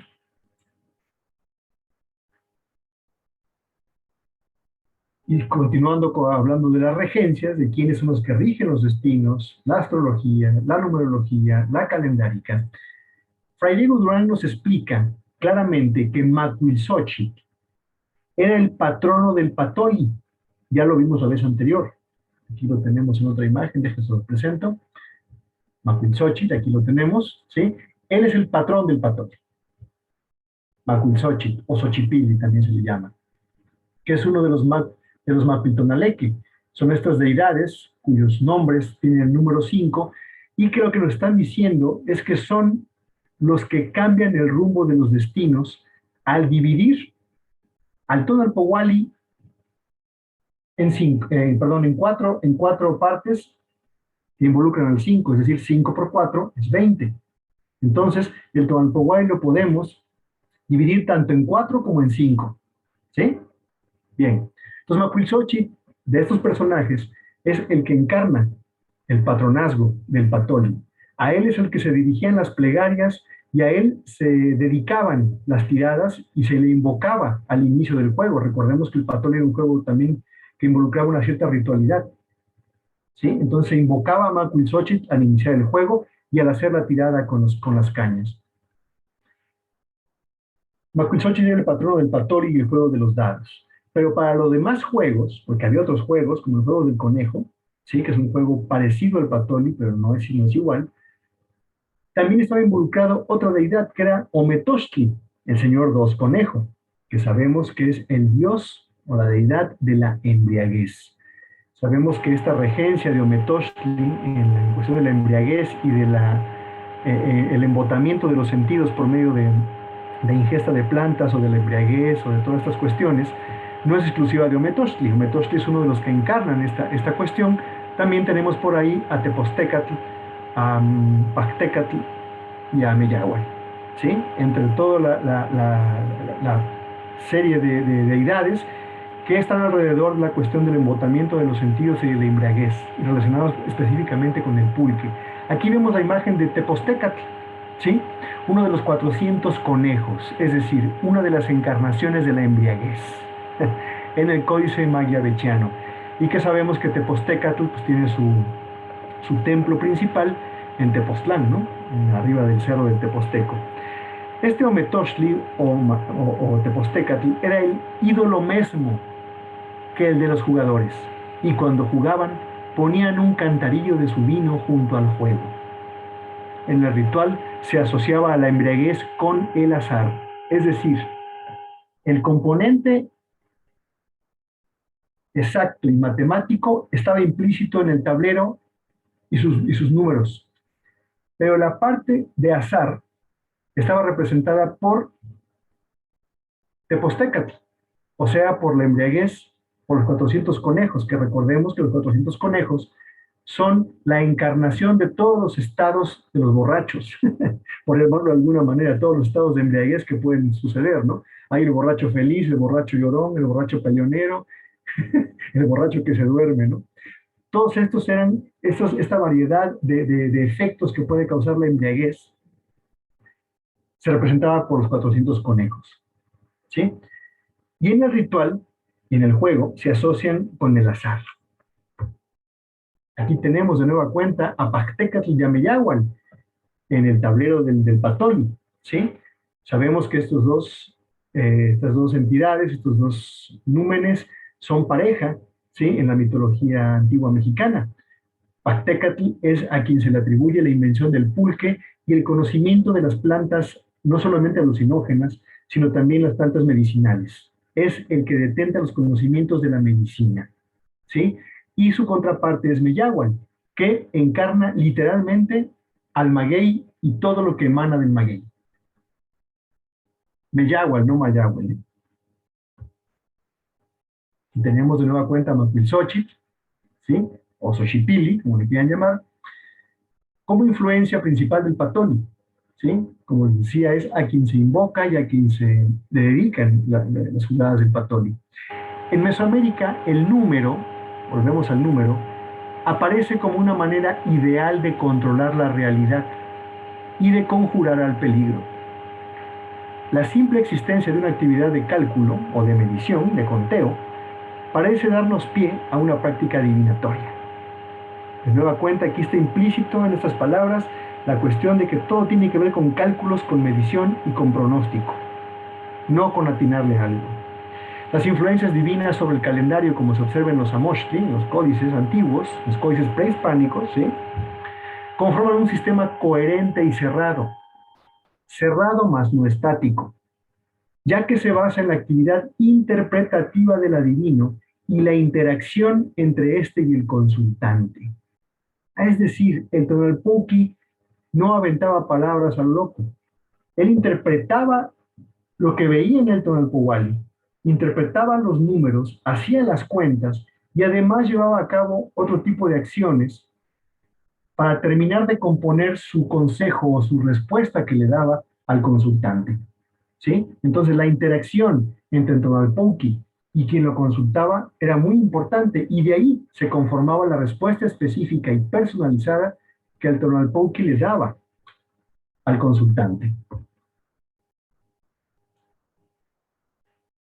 Sin embargo, la lectura de los pronósticos calendáricos no concede lugar alguno al azar. No hay lugar para el azar en esto. Todo está calculado.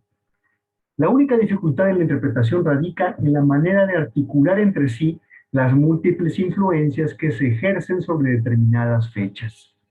Esto es bien importante también porque también lo hemos mencionado en otras ocasiones. Aquí no hay azar. Es decir, cuando tú interpretas un tonal, cuando tú interpretas un almanaque de matrimonios, de nacimientos, de viaje o de lo que sea, hay una serie de datos que están implícitos en los glifos calendáricos, que lo estamos viendo en pantalla, y los números.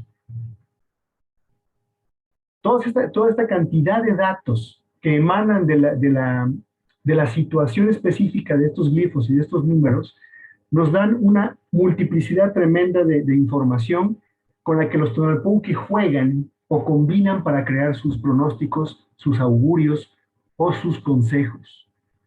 ¿Sí? Sabemos, por ejemplo, en el caso de un tonal de nacimiento, que tiene que ver el glifo numérico, el numeral, la deidad que acompaña al glifo, la deidad que acompaña al numeral. Además, el patrón de la trecena en la que está ese tonal. Además, el señor de la noche, el acompañante del día y el ave acompañante. Así que hay 7 influencias que se conjugan para dar un significado, para dar una respuesta, solamente en un tonal de nacimiento. Y eso me estoy quedando corto porque podemos incluir otros datos más, que bueno, ya sería complicar más la explicación y alargarnos más, no tiene sentido. Paralelamente a la lectura de los libros, los adivinos, los Tonalpouki, utilizaban procedimientos como arrojar semillas o huesos a manera de dados, para así involucrar al azar y hacer una lectura más dinámica del calendario. Con todos los cálculos que hacían, con todo el cruce de información de deidades, ave acompañante, numeral, signo, glifo, todo esto, además se permitían echar un poco de azar para aderezar la cuestión. Y bueno, pues con esto doy por terminada la sesión del día de hoy.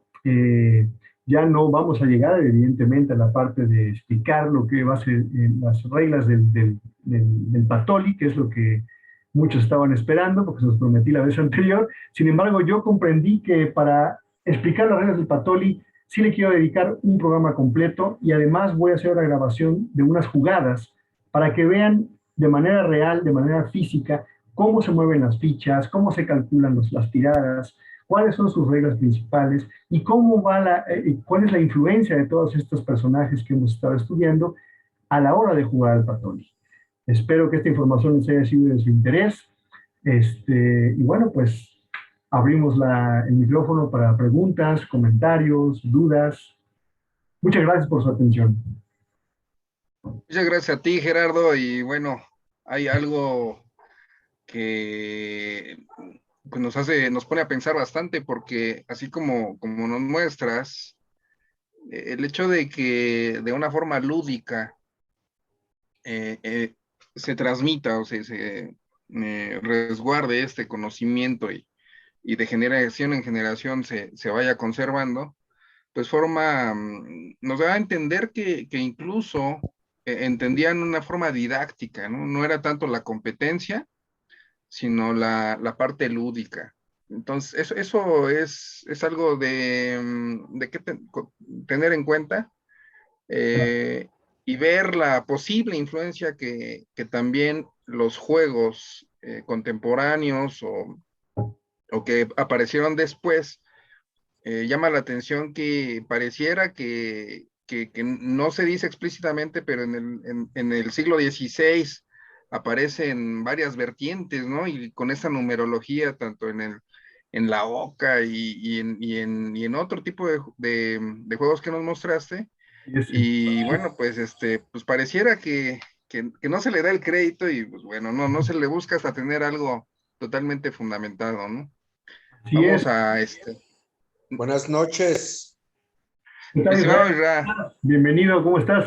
Hola, buenas noches. bienvenido. Qué Bien, gusto gracias. escucharte, ¿cómo estás? Bien, mira, te andaba viendo por Facebook hace Sí, ratito. órale. Me surgió una duda, Gerardo, a ver si puedes decir alguna palabra al Claro, respecto. con gusto. El almanaque de Tonalpohualli, el que estaba en tu diapositiva anterior, no sé si la puedas pasar, Claro.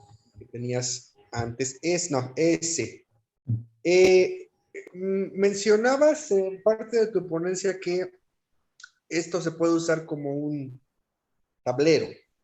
Claro. ¿Tienes alguna idea, información de cómo se lleve a cabo esta acción con este tablero?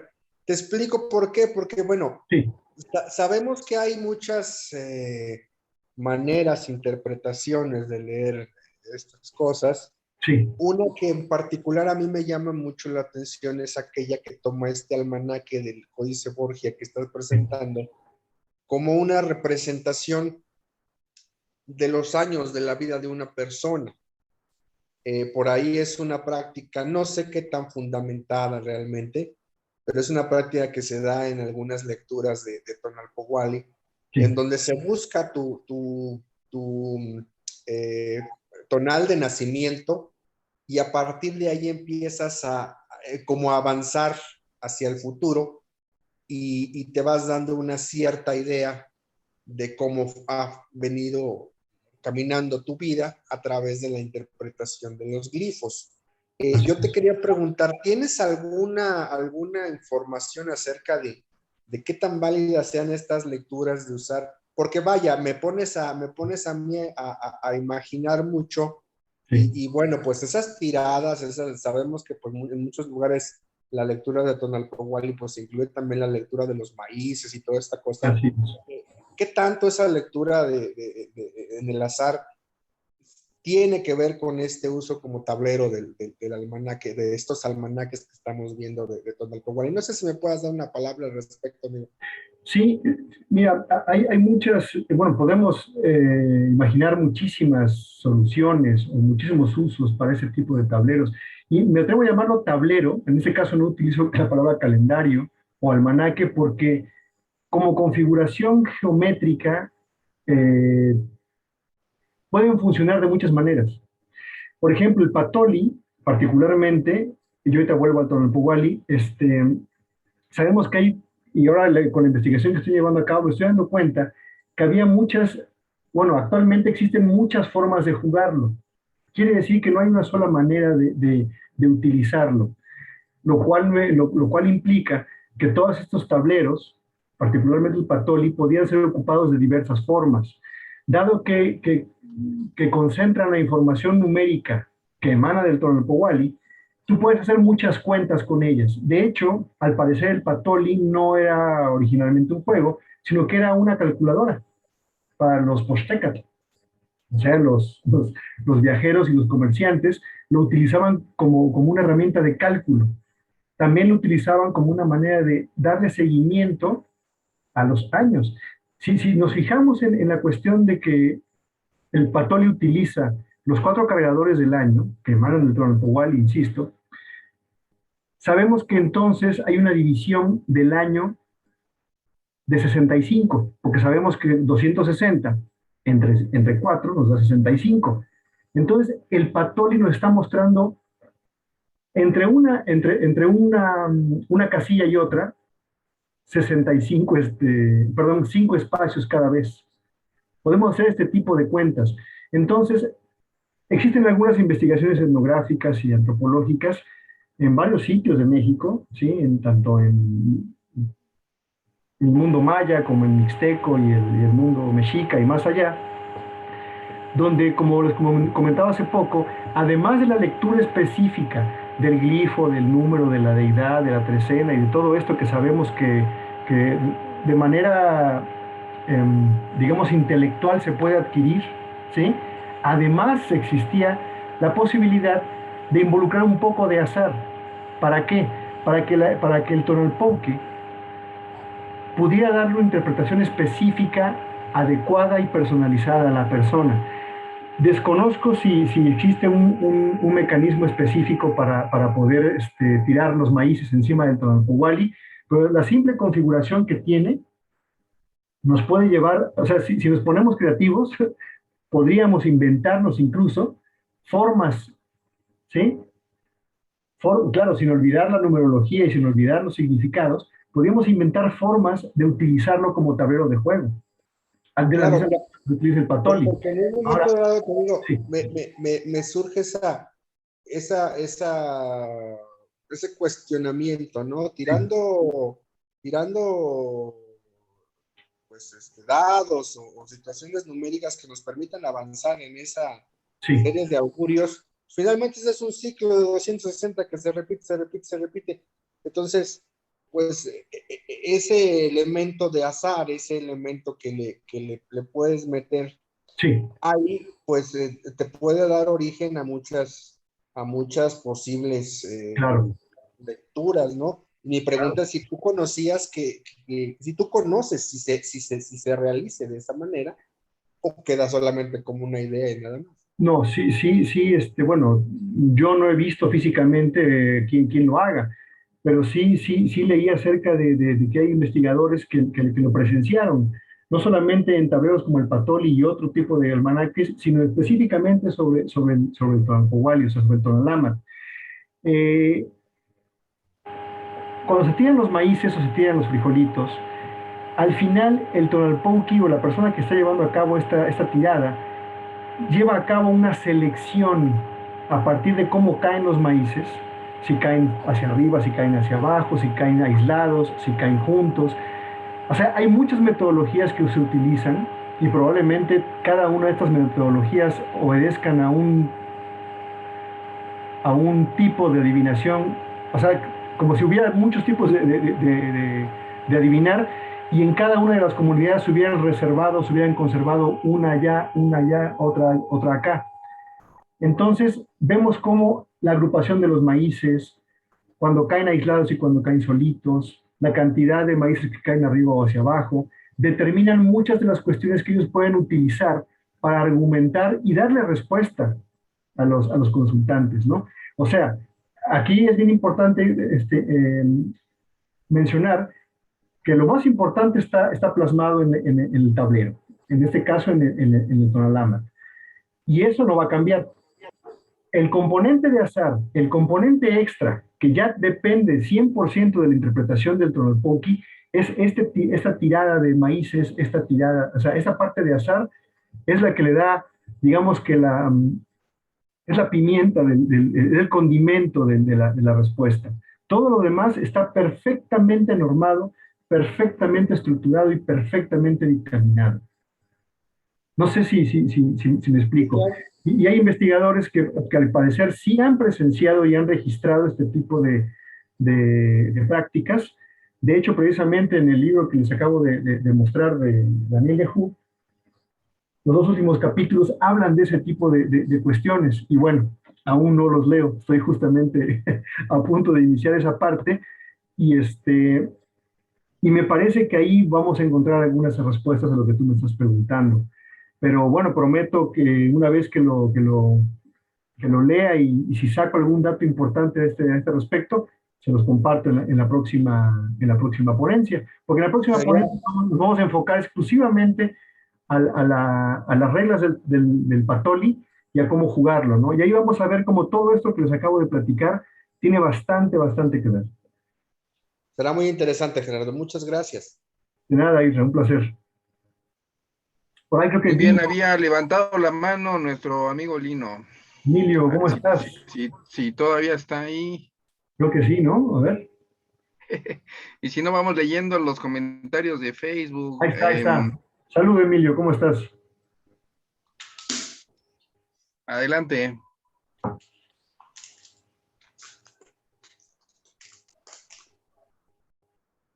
Tu micrófono. Ya, ahora sí. Perdón. Bueno, más que una duda concreta, Sí, solamente como un comentario general, sí. que primero vi como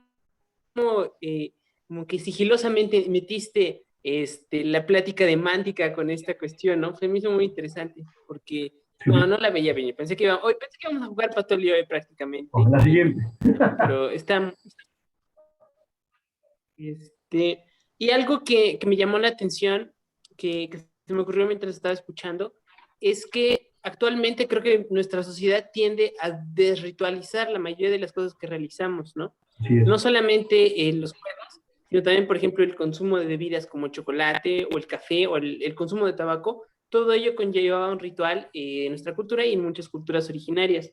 Y recordé que incluso el tenis, que es como el deporte olímpico ahora, es una versión como bastardizada de un juego mucho más antiguo y de hecho no tenemos idea de dónde viene la palabra tenis, pero muchas de las escenas más importantes de la historia de la realeza inglesa en particular, también francesa e italiana, tomaron lugar en un juego de tenis, ¿no?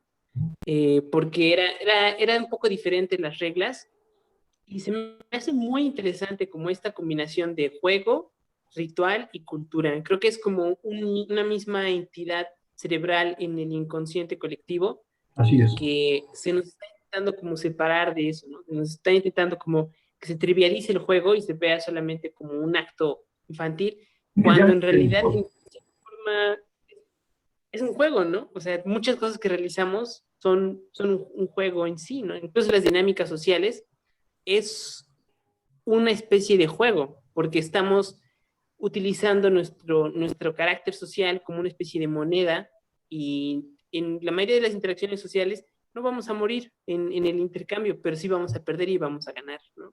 así Entonces me es. hizo una ponencia muy interesante. No tengo una pregunta concreta, solamente que pues ya va para la tercera sesión y que, no sé, deberíamos grabarlo, cortarlo y hacer un solo programa de las 3 sesiones. Bueno, pues tú vas a participar en las grabaciones del juego de Patoli Ah, la próxima semana. Es lo que no sabías. Muy bien. sí, Sí, es muy pensé que importante iba a jugar. eso que mencionas. La ritualidad, ya vimos que la ritualidad, la calendárica, la numerología, actualmente lo presentamos y lo mencionamos como cosas separadas, pero todo estaba aunado, todo estaba pues, ligado, ¿no?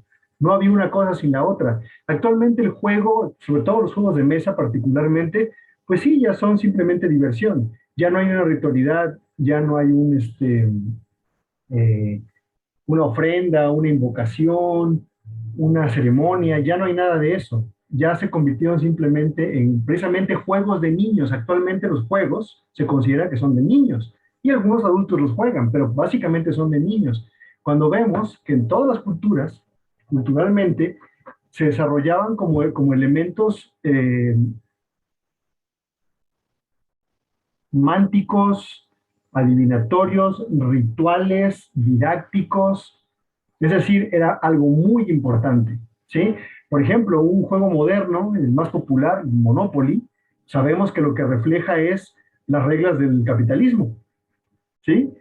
Entonces, de la misma manera como los juegos antiguos, de manera didáctica, te mostraban ciertas cosas de la vida, ciertas cosas de la astronomía, ciertas cosas de la ciencia, el Monopoly, si ustedes no lo saben, se inventó, lo inventó un millonario para explicarle a sus amigos cómo se maneja el dinero, cómo funciona el dinero. Entonces, también el Monopoly tuvo un origen didáctico, pero en este caso ya sin la rentabilidad, sin nada de esto, y con un objetivo totalmente pues, económico, financierista, de ambición y de todo este asunto, ¿no? O sea, ya con un espíritu más adecuado a la época actual, ¿no? Entonces, hasta ese juego que ya no tiene ritual y que ya no tiene esos componentes, también surgió de una forma didáctica de explicar algo, ¿sí? Entonces, por eso les mostré esta serie de juegos alrededor del mundo, porque nos damos cuenta que el juego en sí, en ninguna parte del mundo se creó como un simple divertimento, como una simple distracción, de ninguna manera. En todos lados surgió como la explicación didáctica, ritual, de algo importante. Siempre se transmitía algo importante, una moraleja, una cuestión astronómica, siempre había algo ahí que había que aprender, que a través del juego pues era una manera divertida, sí, ciertamente, de hacerlo, pero no solamente era eso, ¿no? O sea, el juego tal como lo percibimos ahora, no existía antes, así. Más bien, le hemos quitado todo eso, hemos pasado por agua todos los juegos y los hemos convertido simple distracción. Por ahí Yolotecujli también tenía una pregunta. Sí, adelante, Cristian. Gracias, buenas noches, Gerardo. ¿Qué tal? ¿Cómo Buenas estás? noches. Pues mi comentario es el siguiente, a partir, bueno, que casualmente se da el comentario de Emilio y el tuyo. Pienso que a diferencia de lo que están concluyendo ahorita, Sí. en el pasado, nuestros antiguos, lo que hicieron fue reconocer las diferentes inteligencias que se manifestaban en el desarrollo y el comportamiento humano en general. Entonces, algunos tenían la capacidad desarrollada para reconocer patrones visuales que al mismo tiempo son geométricos y al mismo tiempo esa geometría pues ya tiene inscrita una matemática, ya tiene una numerología, pero no todos, había quienes trabajaban en un terreno más abstracto, justamente eran los Tonalpouque. Sin embargo, de manera didáctica, este tipo de representaciones visuales de cómo el cosmos va ordenando geométricamente la energía, le permitía a quienes solamente podían a través de lo visual ordenar la inteligencia o entrenarla, pues ir aprendiendo y, como lo dices bien, transmitiendo el conocimiento de una generación a la siguiente, porque debió de haber muchos caminos para transmitirlo, entre ellos lo que veíamos la semana pasada con Xochicalco, son urbes que al representar un volumen representan un número y ese número necesariamente está relacionado con la mecánica celeste. Todo el sistema, claro. Con todo el sistema. Entonces, digamos que la gente más entrenada para poder penetrar, digamos, en los números abstractos, ya propiamente, ahora sí, la cronodistancia y el aspecto cronoontológico de todo el comportamiento biológico, entonces, digamos, ya podía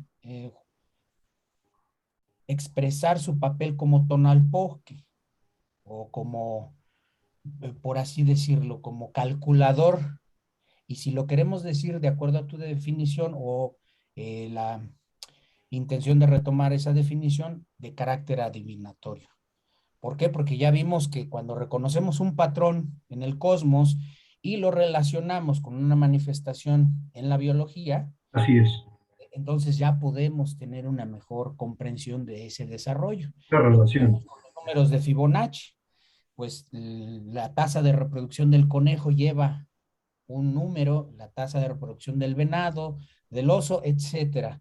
Cada animal se va a expresar aritmética y geométricamente. Así es. Y así el agua, y así la sangre, y así la evolución. Bueno, pero aquí no sé si ustedes todos ahorita han notado que en el internet o en la televisión hay como un auge de los juegos del hambre, de los juegos, eh, estos juegos coreanos, ¿no? Que son Juego del calamar. juego de calamar, Calamar.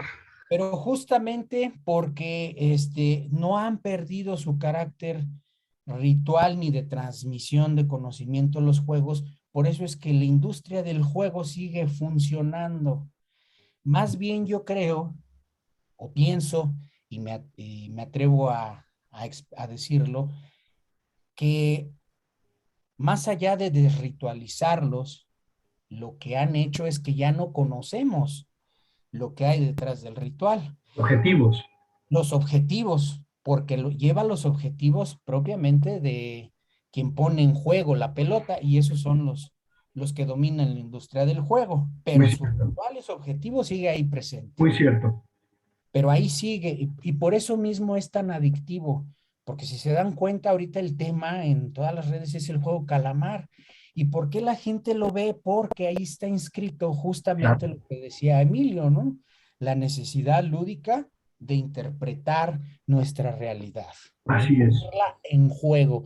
Pero Así es. sobre todo lo que yo te compartía la primera vez que intervine en la primera ponencia, lo que sí hay es una necesidad en todo el globo y en todas las culturas de desarrollar la inteligencia a partir de la competencia. Cuando esa competencia son ciertas reglas del juego que nos permiten entrar en una situación de rivalidad, nos permite, sin necesidad de lastimarnos, desarrollar la inteligencia. Y por eso es que hay estrategia en el Go, hay estrategia en el ajedrez, hay estrategia en el parchís, y por supuesto, necesariamente la debió de haber habido en el patole. Claro. Gerardo, gracias, te agradezco como siempre tu esfuerzo. No, te agradezco a ti por tus comentarios, siempre muy, muy enriquecedores. Sí, precisamente esta cuestión de los juegos, digo, actualmente vivimos una época de juegos. Estamos en una época que creo que en ninguna época de la historia de la humanidad me atrevo a decir que habían sido tan importantes los juegos, pero no a la manera antigua, sino de una forma distinta. De alguna manera se han desritualizado, otros ya no son didácticos, simples son divertimento. Y aquí traigo a colación la cuestión de los juegos, los videojuegos, ¿sí? Que es otra forma de juego, ¿no? Que ya involucra otro tipo de cuestiones en la que ya nos están queriendo hacer que experimentemos la vida o tener experiencias que no vamos a poder tener en la vida real a través de una simulación. O sea, estamos hablando de otra categoría de juego, pero que también resultan didácticos, que también resultan esotéricos y que también resultan en cambios en tu manera de pensar. Te recomiendo mucho para quienes no lo hayan, no conozcan, no hayan leído, el juego de Ender.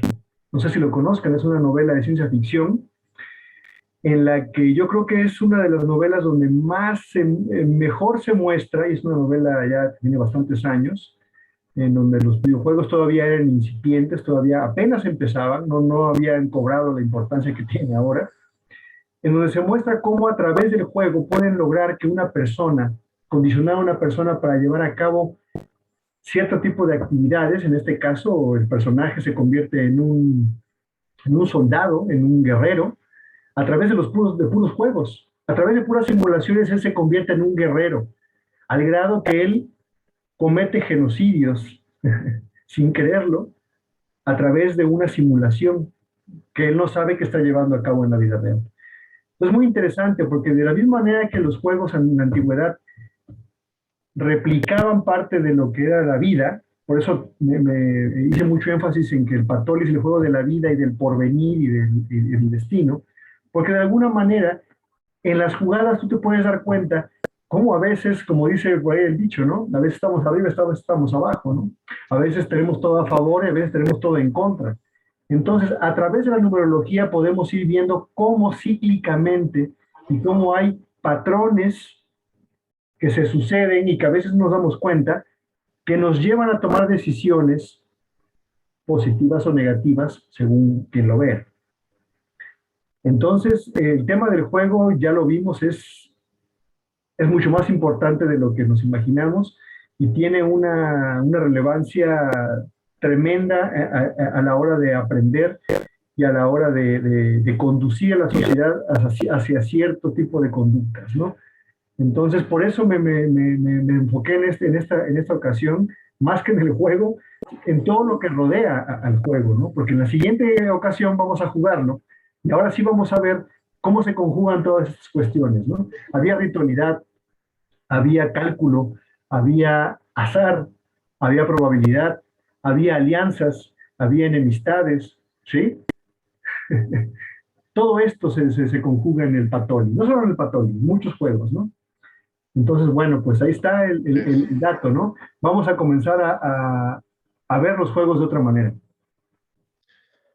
Sí, nada más leyendo así de rápido a Roxana Medina de Facebook, que pues ya se le va a responder todas sus dudas de cómo se juega, cuándo, quiénes lo jugaban, y más dudas en la siguiente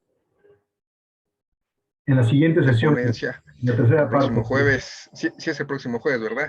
Pero en 15, La ¿no? siguiente sesión, y es la última, la tercera parte, y Así es. bueno. Sí, y que dónde puede conseguir la imagen de Patoli que tienes de fondo, que está padrísimo. Bueno, Ahí, pues sí. Pues ahí se precisamente la mandamos, ¿no? Ahí se la manda. parte de lo que vamos a presentar la próxima semana, además de las reglas del juego y de cómo jugarlo y de todo, vamos a aplicar todo lo que aprendimos la sesión anterior y esta, les voy a presentar mi proyecto de Patoli, que va a estar a la venta a partir precisamente de la próxima sesión. Entonces, ahí vamos a poder conjugar todo esto ya de manera lúdica y física. Vamos a poderlo ver y jugar.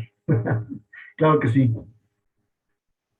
Muy bien, pues agradeciéndote al Gerardo pues dejando descansar un poco por toda la carga de trabajo de César, el que nos hayas destinado estas 3 sesiones para este juego y yéndonos ahorita ya a un nivel un poquito más de profundidad, Así es.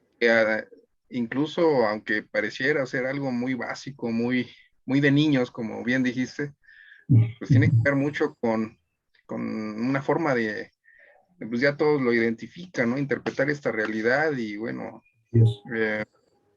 hablando de las respuestas que estamos buscando, ¿no? Y que dentro de la vida, pues, si no lo hacemos en los sueños o en realidades alternas, pues una oportunidad es precisamente en los juegos, ¿no? A Entonces, través del juego, los calendarios. sí, como el ajedrez, ¿no? Hay otra serie que hasta ves las posibilidades ahí en todos lados, y sí llega a pasar, sí Sí, llega a claro. pasar. Entonces, pues muchas gracias, pues, nos dejaste picados, Sí. adrede A ver, lo hiciste y bueno, pues vamos a estar muy al pendiente la siguiente semana para la tercera sí, parte. Y bueno, pues agradeciéndoles a todos sus comentarios, la excelente respuesta que tuvimos de personas conectadas simultáneamente. Y bueno, pues aquí al pie del cañón, cada jueves los esperamos a las 8 de la noche con esto que es el Calmeja Calendárico, lo que nosotros llamamos la nueva calendárica, nuevas formas de estudiar las cuentas del tiempo de una forma cronontológica, próximamente con más y más respuestas que nos van a servir para que entre todos podamos descubrir cómo lo vamos a aplicar en nuestra vida diaria. Muchísimas gracias, gracias a todos y pues que tengan un excelente fin de semana. Gracias a ti, Gastón, y gracias a todos por participar y por acudir a esta reunión. Muchas gracias. Hasta la próxima semana.